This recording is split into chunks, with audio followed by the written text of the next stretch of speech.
Hi, ಇದು doctor Archana Karthik. ಇವತ್ತು ನಾನು ವಿಡಿಯೋ ಮಾಡೋ ಇಂಟೆನ್ಷನ್ ಏನು ಅಂತ ಹೇಳಿದ್ರೆ, ರೀಸೆಂಟಾಗಿ ನಮ್ಮದೊಂದು ಪೇಷಂಟು ಎಕ್ಟೋಪಿಕ್ ಪ್ರೆಗ್ನೆನ್ಸಿಯಾಗಿ ಬಂದಿತ್ತು. ಎಕ್ಟೋಪಿಕ್ ಪ್ರೆಗ್ನೆನ್ಸಿ ಅಂದ್ರೇನು? ಪ್ರೆಗ್ನೆನ್ಸಿ ಟ್ಯೂಬಲ್ಲಿ ಅಥವಾ ಓವರೀಸಲ್ಲಿ ಅಥವಾ ಗರ್ಭಕೋಶದ ಬಾಯಲ್ಲಿ ಆಗುತ್ತಲ್ಲ, ಅದಕ್ಕೆ ಎಕ್ಟೋಪಿಕ್ ಪ್ರೆಗ್ನೆನ್ಸಿ ಅಂತ ಹೇಳ್ತೀವಿ. ಗರ್ಭಕೋಶ ಬಿಟ್ಟು ಬೇರೆ ಕಡೆ ಪ್ರೆಗ್ನೆನ್ಸಿ ಆಗೋದು. ಯಾಕೆ ಇದು ಇಂಪಾರ್ಟೆಂಟು, ಯಾಕೆ ಇದ್ರ ಬಗ್ಗೆ ಅಷ್ಟೊಂದು ಯೋಚನೆ ಮಾಡಬೇಕು ಅನ್ನೋದಕ್ಕೆ ನಾನು ಎಲ್ಲರಿಗೂ ಇದ್ರ ಬಗ್ಗೆ ಅವೇರ್ನೆಸ್ ಇದ್ದರೆ ಒಳ್ಳೆಯದು ಅನ್ನೋದಕ್ಕೆ ಈ ವಿಡಿಯೋ ಮಾಡ್ತಾಯಿದ್ದೀನಿ. ನನ್ನ 2 ಪೇಷಂಟು ಎಕ್ಟೋಪಿಕ್ ಪ್ರೆಗ್ನೆನ್ಸಿ ಆಗಿತ್ತು ವಿತಿನ್ 6 months. ಒಂದು ಪೇಷಂಟು ಶಿ ವಾಸ್ 29 years. ಅವರು 3 ವರ್ಷ ಮದುವೆ ಆಗಿ ಒಂದು ಸೈಕಲ್ಲು ಟೈಮ್ಡ್ ಇಂಟರ್ಕೋರ್ಸ್ ಅಂದರೆ ನಮ್ಮ ಹತ್ರ ಸ್ಕ್ಯಾನ್ ಮಾಡಿಸ್ಕೊಂಡು ಎಲ್ಲ ಮಾಡಿ ಪ್ರೆಗ್ನೆನ್ಸಿ ಟ್ರೈ ಮಾಡಿದ್ರು, ನೆಗೆಟಿವ್ ಆಯಿತು. ಮತ್ತು ಟ್ಯೂಬ್ ಟೆಸ್ಟ್ ಮಾಡಿದ್ವಿ, HSG ಅಂತೀವಿ. ಅದರಲ್ಲಿ ಸ್ವಲ್ಪ ಟ್ಯೂಬ್ಸ್ ಅಷ್ಟು ಹೆಲ್ದಿ ಕಾಣಲಿಲ್ಲ. ಐ ಹ್ಯಾಡ್ ಟೋಲ್ಡ್ ದೆಮ್ ಸ್ವಲ್ಪ ಕಷ್ಟ ಆಗ್ಬೋದು ಪ್ರೆಗ್ನೆನ್ಸಿಗೆ ಅಂತ. ಅದಾದಮೇಲೆ 1-2 ತಿಂಗಳು ಬರಲಿಲ್ಲ ಅವರು, ಮತ್ತೆ ಬಂದರು ಪಾಸಿಟಿವ್ ಆಗಿದೆ ಮೇಡಮ್ ಅಂತ. ಆವಾಗ ಸ್ಕ್ಯಾನ್ ಮಾಡಿ ನೋಡಿದ್ವಿ, ಗರ್ಭಕೋಶದಲ್ಲಿ ಏನೂ ಇರಲಿಲ್ಲ, ಪ್ರೆಗ್ನೆನ್ಸಿ ಇರಲಿಲ್ಲ. ಸೊ ಅವಾಗೇನು ಮಾಡ್ತೀವಿ, ಯಾವಾಗ ಪ್ರೆಗ್ನೆನ್ಸಿ ಗರ್ಭಕೋಶದಲ್ಲಿ ಇಲ್ಲ ಬಟ್ ಕ್ಲಿಯರಾಗಿ ನಿಮಗೆ ಪ್ರೆಗ್ನೆನ್ಸಿ ಟೆಸ್ಟ್ ಪಾಸಿಟಿವ್ ಆಗುತ್ತೆ, ಆವಾಗ ಸ್ವಲ್ಪ ನಾವು ಹುಷಾರಾಗಿರಬೇಕು. ಸೀರಮ್ ಬೀಟಾ HCG ಅನ್ನೋ ಬ್ಲಡ್ ಟೆಸ್ಟ್ ಮಾಡಿಸ್ತೀವಿ. ಅದು 6500 ಅಂತ ಬಂದುಬಿಡುತ್ತೆ.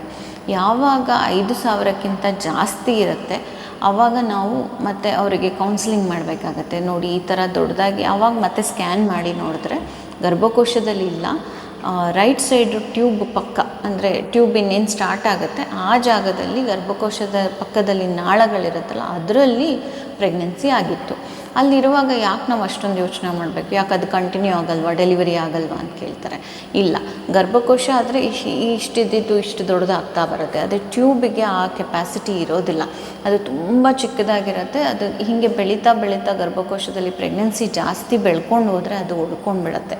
ಒಡ್ಕೊಂಡಾಗ ಏನಾಗುತ್ತೆ, ತಾಯಿ ಜೀವಕ್ಕೆ ಅಪಾಯ ಆಗುತ್ತೆ. ಬ್ಲೀಡಿಂಗ್ ಒಳಗಡೆ ಆಗೋದು, ಸಡನ್ನಾಗಿ ಪೇಯ್ನ್ ಬರೋದು, ಅವರು ತಲೆ ಸುತ್ತಿ ಬಿದ್ದೋಗ್ತಾರೆ. ಹಾಸ್ಪಿಟಲ್ ಕರ್ಕೊಂಡು ಬರೋ ಅಷ್ಟರಲ್ಲಿ ಕೆಲವು ಸರಿ ತಾಯಿ ಜೀವನೇ ಹೊಟ್ಟೋಗಿರುತ್ತೆ. ಈ ಥರ ಡೇಂಜರ್ ಇರೋದ್ರಿಂದ ನನಗನ್ನಿಸ್ತು ಈ ವಿಡಿಯೋ ಮಾಡೋದ್ರಿಂದ ಅಟ್ಲೀಸ್ಟ್ ನಿಮಗೆ ನಾಲೆಡ್ಜ್ ಬರುತ್ತೆ. ಪಾಸಿಟಿವ್ ಅಂದಿದ ತಕ್ಷಣ ಡಾಕ್ಟ್ರ್ ಹತ್ರ ಹೋಗದೆ ಮನೆಯಲ್ಲೇ ಇದ್ಬಿಟ್ಟು 3 ತಿಂಗಳಾದಮೇಲೆ ಹೋಗೋಣ ಅಂತ ಅನ್ನೋರಿಗೆ ಈ ಅವೇರ್ನೆಸ್ ಇಂಪಾರ್ಟೆಂಟ್ ಆಗುತ್ತೆ. ಅಟ್ಲೀಸ್ಟ್ ಅವರು ಕರೆಕ್ಟ್ ಟೈಮಿಗೆ ಬಂದರು. ಆಗ ನೋಡಿದಾಗ ಆಲ್ಮೋಸ್ಟ್ 2.3 centimeters ಅಷ್ಟು ಗರ್ಭಕೋಶದ ಸೈಡಲ್ಲಿ ಬೆಳ್ಕೊಂಡಿತ್ತು ಪ್ರೆಗ್ನೆನ್ಸಿ. ನೀವು ನೋಡ್ಬೋದು ಈ ಪಿಕ್ಚರಲ್ಲಿ, ಸ್ಕ್ಯಾನ್ ಪಿಕ್ಚರಲ್ಲಿ ನಿಮಗೆ ಕಾಣಿಸುತ್ತೆ. ಇಲ್ಲಿ ನೋಡಿ, ಇದು ಗರ್ಭಕೋಶದಲ್ಲಿ ಏನೂ ಇಲ್ಲ, ಬಟ್ ಈ ಸೈಡಲ್ಲಿ ಒಂದು ರೌಂಡ್ ಸ್ಟ್ರಕ್ಚರ್ ಕಾಣುತ್ತಲ್ಲ, ಇದನ್ನು ಎಕ್ಟೋಪಿಕ್ ಪ್ರೆಗ್ನೆನ್ಸಿ ಅಂತೀವಿ.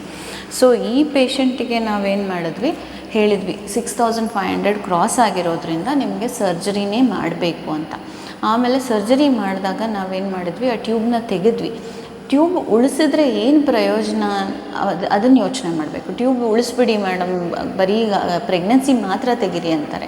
ಬಟ್ ಒಂದ್ಸರಿ ಡ್ಯಾಮೇಜ್ ಆಗಿದ್ದು ಮತ್ತೆ ಡ್ಯಾಮೇಜ್ ಆಗಿರೋ ಟ್ಯೂಬಲ್ಲಿ ಮತ್ತೆ ಅಲ್ಲೇ ಪ್ರೆಗ್ನೆನ್ಸಿ ಆಗೋ ಚಾನ್ಸಸ್ ಜಾಸ್ತಿ ಇರುತ್ತೆ. ಉಳಿಸಿ ಪ್ರಯೋಜನ ಇರಬೇಕು. ಪ್ರಯೋಜನ ಇಲ್ಲ ಅಂದಾಗ ಅಥವಾ ಡೇಂಜರ್ ಜಾಸ್ತಿ ಅಂದಾಗ ಆ ಟ್ಯೂಬ್ ಉಳಿಸ್ಬಾರ್ದು. ಸೊ ಇದು ಒಂದು ಪೇಷಂಟ್, ಲಾಸ್ಟ್ ಪೇಷಂಟು. ಇನ್ನೊಂದು ಪೇಷಂಟ್ ನಮ್ಮದು, ಶಿ ಈಸ್ ನಾವು 32 ವರ್ಷ. ನಮ್ಮ ಹತ್ರ ಬಂದಾಗ ನಾವು ಅವರಾಗಲೇ ಒಂದು ಟ್ಯೂಬಲ್ ಪ್ರೆಗ್ನೆನ್ಸಿ ಆಗಿ ಅದು ಹೊಡ್ಕೊಂಡು ಎಮರ್ಜೆನ್ಸಿ ಹಾಸ್ಪಿಟ್ಲಿಗೆ ಕರ್ಕೊಂಡೋಗಿ ಒಂದು ಲೆಫ್ಟ್ ಸೈಡ್ ಟ್ಯೂಬ್ ತೆಗೆದು ಎಲ್ಲ ಆದಮೇಲೆ ನಮ್ಮ ಹತ್ರ ಬಂದಿದ್ದರು. ಸೊ ಇದಕ್ಕೆ ಎಕ್ಟೋಪಿಕ್ ಪ್ರೆಗ್ನೆನ್ಸಿ ಅನ್ನೋದು ಎಷ್ಟು ಡೇಂಜರ್ ಅಂತ ಹೇಳಿದ್ರೆ, ಒಂದು ಸೈಡು ಟ್ಯೂಬ್ ಡ್ಯಾಮೇಜ್ ಆಗಿದ್ದರೆ ಯಾಕಾಗುತ್ತೆ ಎಕ್ಟೋಪಿಕ್ ಪ್ರೆಗ್ನೆನ್ಸಿ? ಆ ಟ್ಯೂಬಲ್ಲಿ ಏನೋ ಇನ್ಫೆಕ್ಷನ್ ಆಗಿತ್ತು, ನಿಮಗೇನೂ ಗೊತ್ತಿರೋದಿಲ್ಲ. ಒಂದು ಸಣ್ಣದಾಗಿ ವೈಟ್ ಡಿಸ್ಚಾರ್ಜ್ ಆಗಿರ್ಬೋದು, ಇಲ್ಲ ಸಣ್ಣದಾಗಿ ಹೊಟ್ಟೆ ನೋವು ಬಂದಿರುತ್ತೆ, ಅದ್ರ ಪಾಡಿಗೆ ಅದು ಹೊಟ್ಟೋಗಿರುತ್ತೆ. ಬಟ್ ಟ್ಯೂಬ್ನ ಡ್ಯಾಮೇಜ್ ಮಾಡಿ ಹೊಟ್ಟೋಗಿರುತ್ತೆ. ಆ ಟ್ಯೂಬ್ ಡ್ಯಾಮೇಜ್ ಆಗಿರೋ ಟ್ಯೂಬಲ್ಲಿ ಮತ್ತೆ ಈ ಏನು ಮೊಟ್ಟೆ ಏನಿದೆ, ಅಂಡಾಶಯದಿಂದ ಗರ್ಭಕೋಶಕ್ಕೆ ಬರೋ ಪ್ರೋಸೆಸ್ ಏನಿದೆ ಅದು ಸರಿಯಾಗಿ ಆಗಲ್ಲ, ಅಲ್ಲೇ ಅಂಟ್ಕೊಂಡು ಬಿಡುತ್ತೆ. ಆಗ ವೀರ್ಯ ಹೋಗಿ ಅಲ್ಲಿ ಫರ್ಟಿಲೈಸ್ ಮಾಡಿದಾಗ ಆ ಭ್ರೂಣನ ತಳ್ಳಕ್ಕಾಗಲ್ಲ ಆ ಟ್ಯೂಬಿಗೆ. ಆವಾಗ ಎಕ್ಟೋಪಿಕ್ ಪ್ರೆಗ್ನೆನ್ಸಿ ಆಗೋದು. ಒಂದು ಇನ್ಫೆಕ್ಷನ್ ಆಗಿರ್ಬೋದು, ಇಲ್ಲ ಪ್ರೀವಿಯಸ್ ಏನೋ ಸರ್ಜರೀಸ್ ಆಗಿರುತ್ತೆ, ಇಲ್ಲ ಮಕ್ಕಳ ಆಪ್ರೇಷನ್ ಆಗಿರುತ್ತೆ, ಅವರಿಗೆ ಕರೆಕ್ಟಾಗಿ ಪೂರ್ತಿ ಬ್ಲಾಕ್ ಆಗಿರಲ್ಲ ಆ ಟ್ಯೂಬ್ಸು.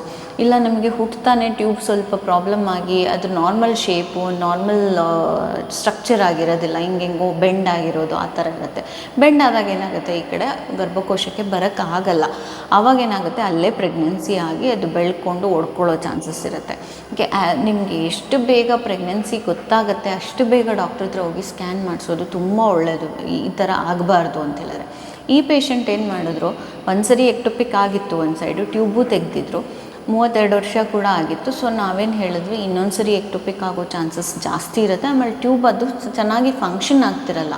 ಸೊ ನೀವು ಇಷ್ಟು ವರ್ಷ ಟ್ರೈ ಮಾಡಿ, ಅದಾಗಿ 1.5 ವರ್ಷ ಟ್ರೈ ಮಾಡಿ ನೀವು ಪ್ರೆಗ್ನೆನ್ಸಿ ಆಗ್ತಿಲ್ಲ ಅಂದರೆ IVF ಮಾಡಿಸ್ಕೊಳ್ಳೋದು ಬೆಟ್ರು. ಯಾಕಂದರೆ IVFಲ್ಲಿ ನಮಗೆ ಟ್ಯೂಬ್ ಅಷ್ಟು ಬೇಕಾಗಲ್ಲ. ಸೊ ಆವಾಗ IVF ಮಾಡಿದಾಗ 2 ಎಂಬ್ರಿಯೋ ಆಯಿತು, ಅದು ಹಾಕಿದ್ವಿ, ನೆಗೆಟಿವ್ ಆಗೋಯಿತು.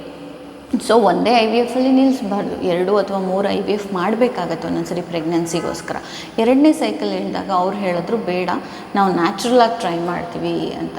2 ತಿಂಗಳು 3 ತಿಂಗಳು ನ್ಯಾಚುರಲಾಗಿ ಟ್ರೈ ಮಾಡ್ತೀವಿ ಅಂದ್ಬಿಟ್ಟು 6ರಿಂದ 7 ತಿಂಗಳು ಟ್ರೈ ಮಾಡಿದ್ರು. ಆಗಲಿಲ್ಲ. ಕೊನೆಗೆ ಇಲ್ಲಿ ಬಂದರು. ಇಲ್ಲಿ ಬಂದಾಗ ನಾವು ಸ್ಕ್ಯಾನ್ ಮಾಡಿ ಎಗ್ ರಪ್ಚರ್ ಆಗೋ ಟೈಮಲ್ಲಿ ಯಾವಾಗ ಜೊತೇಲಿರಬೇಕು ಅಂತ ಹೇಳಿದ್ವಿ. ಅದ್ರ ಜೊತೇಲಿ ನಾನು ಫಸ್ಟಿಂದನೂ ಹೇಳ್ತಾ ಬಂದೆ ಅವರಿಗೆ, ಒಂದು ಸೈಡ್ ಎಕ್ಟೋಪಿಕ್ ಆಗಿದ್ದು ಇನ್ನೊಂದು ಟ್ಯೂಬಲ್ಲಿ ಆಗೋ ಚಾನ್ಸಸ್ ತುಂಬ ಇರುತ್ತೆ, ತುಂಬ ಹುಷಾರಾಗಿರಿ ಪ್ರೆಗ್ನೆನ್ಸಿಲಿ, ನೋಡ್ತಾ ಹೋಗ್ಬೇಕು ನಾವು ಎಲ್ಲಿ ಬೆಳೆಯುತ್ತೆ ಅಂತ. ಸೊ ಅವ್ರ ಪಾಪ ಹಾಗೆ ಮಾಡಿದರು. ಬಂದರು, ಸ್ಕ್ಯಾನ್ ಮಾಡಿಸ್ಕೊಂಡ್ರು. ಯಾವಾಗ ಪಾಸಿಟಿವ್ ಅಂತ ಗೊತ್ತಾಯಿತು, ಆದರೆ ಅವರಿಗೆ ತಿಂಗಳು ಬ್ಲೀಡಿಂಗು ಕೂಡ ಆಗಿ ಪಾಸಿಟಿವ್ ಬಂದಿತ್ತು. ಇದು ಒಂದು ಡೇಂಜರು. ನಿಮಗೆ ಪ್ರೆಗ್ನೆನ್ಸಿ ಅಂತ ಕೂಡ ಎಷ್ಟೊಂದು ಸರಿ ಗೊತ್ತಾಗೋದಿಲ್ಲ. ಪಾಸಿಟಿವ್ ಬಂದಿದೆ, ಬಟ್ ಅದ್ರ ಜೊತೆ ಅವ್ರಿಗೆ ತಿಂಗಳಿಗೆ ಏನು ಬ್ಲೀಡಿಂಗ್ ಆಗಬೇಕು ಅದು 3 ದಿನ ಆಗಿದೆ. ಸೊ ಅವರು ಕನ್ಫ್ಯೂಷನಲ್ಲಿ ಇಲ್ಲಿ ಬಂದರು, ಮೇಡಮ್ ಪ್ರೆಗ್ನೆನ್ಸಿ ನೆಗೆಟಿವ್ ಅಂದ್ಕೊಂಡ್ವಿ, ಬಟ್ ಬ್ಲೀಡಿಂಗ್ ಆಯಿತು ಅಂದ್ಬಿಟ್ಟು. ಬಟ್ ಯಾಕೋ ನನಗೆ ಡೌಟಾಗಿ ಚೆಕ್ ಮಾಡಿದಾಗ ಪಾಸಿಟಿವ್ ಬಂದಿದೆ. ಈ ಥರ ಆಗುತ್ತಾ? ಹೌದು, ಟ್ಯೂಬಲ್ ಪ್ರೆಗ್ನೆನ್ಸಿ ಬೆಳ್ಕೊತಾ ಇದೆ ಅಂತ ಹೇಳುವಾಗ ನಿಮಗೆ ನಾರ್ಮಲ್ ತಿಂಗಳ ಬ್ಲೀಡಿಂಗ್ ಕೂಡ ಆಗುತ್ತೆ. ಸೊ ಅವ್ರದ್ದು ಬೀಟಾ HCG ಚೆಕ್ ಮಾಡಿದಾಗ ಬರೀ 48 ಬಂತು. 48 ಬಂದಾಗ ನಮಗೆ ಸ್ಕ್ಯಾನಲ್ಲಿ ಏನೂ ಕಾಣಿಸಲ್ಲ. ನಮಗೇನಾದರೂ ಸ್ಕ್ಯಾನಲ್ಲಿ ಕಾಣಿಸ್ಬೇಕು ಅಂತ ಹೇಳಿದ್ರೆ ಅದು ಅಟ್ಲೀಸ್ಟ್ 1500ರಿಂದ 2000 ದಾಟಿರಬೇಕು. ಅಲ್ಲಿವರೆಗೂ ನಾವು ಫಾಲೋ ಅಪ್ ಮಾಡ್ಕೊಂಡು ಹೋದ್ವಿ. ಅವ್ರಿಗೆ ಹೇಳಿದ್ವಿ, ಸ್ವಲ್ಪ ನೋವಿದ್ರೂ ಬನ್ನಿ, ಯಾವಾಗ ನಿಮಗೆ ತುಂಬ ಡಿಸ್ಕಂಫರ್ಟ್ ಅನಿಸುತ್ತೆ ಬರಬೇಕು, ಎಮರ್ಜೆನ್ಸಿ ಸರ್ಜರಿ ಮಾಡಬೇಕಾಗತ್ತೆ ಅಂತ ಫಾಲೋ ಅಪ್ ಮಾಡಿದಾಗ ಒಂದು ಲೆವೆಲ್ ಅಂದರೆ ಒಂದು 2000 ಹತ್ತಿರ ಬಂದಾಗ ನಮಗೆ ಸ್ಕ್ಯಾನಲ್ಲಿ ಕಾಣಿಸ್ತು. ಇಲ್ಲಿ ನೀವು ನೋಡ್ಬೋದು ಪ್ರೆಗ್ನೆನ್ಸಿ, ಇದು ಟ್ಯೂಬಲ್ಲಿ ಬೆಳ್ಕೊಂಡಿರೋದು ಇಲ್ಲಿದೆ ನೋಡಿ, ಇದು ರೈಟ್ ಸೈಡ್ ಟ್ಯೂಬಲ್ಲಿ ಬೆಳ್ಕೊಂಡಿರೋದು. ಇದು ಕಾಣಿಸಿದ ತಕ್ಷಣ ನಾವೇನು ಮಾಡಿದ್ವಿ, ಅವ್ರದ್ದು ಬೀಟಾ HCG ಇನ್ನೊಂದು ಸರಿ ಚೆಕ್ ಮಾಡಿದ್ವಿ. ಚೆಕ್ ಮಾಡಿದಾಗ ಅದು 3000 ಒಳಗಡೆ ಇತ್ತು. ಹಾಗಿರುವಾಗ ನಾವು ಇಂಜೆಕ್ಷನ್ಸ್ ಕೊಟ್ಟು ಟ್ರೈ ಮಾಡ್ಬೋದು, ಸರ್ಜರಿನೇ ಮಾಡಬೇಕಂತಿಲ್ಲ. ಕಟ್ ಆಫ್ ಏನು 5000ಕ್ಕಿಂತ ಜಾಸ್ತಿ ಇದ್ದರೆ ಸರ್ಜರಿ ಮಾಡಬೇಕಾಗತ್ತೆ. ಆಮೇಲೆ ನಿಮ್ಮ ಸೈಜ್ ಏನಿದೆ ಎಕ್ಟೋಪಿಕ್ದು 4 ಸೆಂಟಿಮೀಟ್ರ್ಗಿಂತ ಜಾಸ್ತಿ ಇದ್ದರೆ ಸರ್ಜರಿ ಮಾಡಬೇಕಾಗತ್ತೆ. ನಿಮಗೆ ಲಿವರ್ ಮತ್ತು ಇದರಲ್ಲಿ ಏನು ಕಿಡ್ನಿಲಿ ಪ್ರಾಬ್ಲಮ್ ಇತ್ತು ಅಂದರೆ ಇಂಜೆಕ್ಷನ್ಸ್ ಕೊಟ್ಟು ಕರಗಿಸೋಕ್ಕಾಗಲ್ಲ. ಇನ್ನೊಂದು ಬೇಬಿ ಅದೇನದು ಭ್ರೂಣ ಏನಿದೆ ಅದಕ್ಕೇನಾದರೂ ಹಾರ್ಟ್ ಬೀಟ್ ಬಂದುಬಿಟ್ಟಿದ್ರೂ ಎಕ್ಟೋಪಿಕ್ ಪ್ರೆಗ್ನೆನ್ಸಿಯಲ್ಲಿ ನಾವು ಸರ್ಜರಿ ಮಾಡೋಕ್ಕಾಗಲ್ಲ.